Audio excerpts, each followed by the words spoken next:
আমরা যারা ইসলামী আন্দোলনের কর্মী, আমাদের যে ইসলাম আমরা কায়েম করতে চাই, সেই ইসলামের অর্থনীতি, সমাজ, রাষ্ট্র, আইন, জুডিশিয়ারি, এগুলো আমাদের পড়তে হবে, বুঝতে হবে। নিজের চরিত্র, আমল, আখলাক আর কথা কাজের সাথে মিল রাখতে হবে। জনগণ যেন আপনাকে দেশে পাশের লোক, পাশের বাড়ি, প্রতিবেশী বুঝতে পারে যে আমাদের কর্মী দিকে তাকালে মনে হয় আসলে এ হচ্ছে ইসলাম।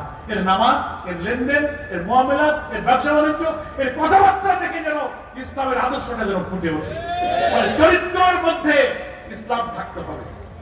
আর জীবনের লক্ষ্য থাকবে যে এই ইসলাম সমাজে, রাষ্ট্রে কায়েম না হওয়া পর্যন্ত আল্লাহর সন্তুষ্টির উদ্দেশ্যে আমাদের সংগ্রাম থামবে না। এই পড়াশোনা, এই চরিত্র, এই নৈতিকতা গাজীপুর জেলার সকল কর্মীরা অর্জন করে যদি আমরা মাঠে, উপজেলায়, ইউনিয়নে, ইউনিটে, ওয়ার্ডে, মহল্লায় দাওয়াত বাড়াতে পারি, জনগণকে আগামী নির্বাচনের 1 বছর হোক আর যতটুকু লাগুক আমরা জানি না, যতক্ষণ সরকার করবে যৌক্তিক সংস্কার করে, কিন্তু সময় আমরা বেশি পাবো না।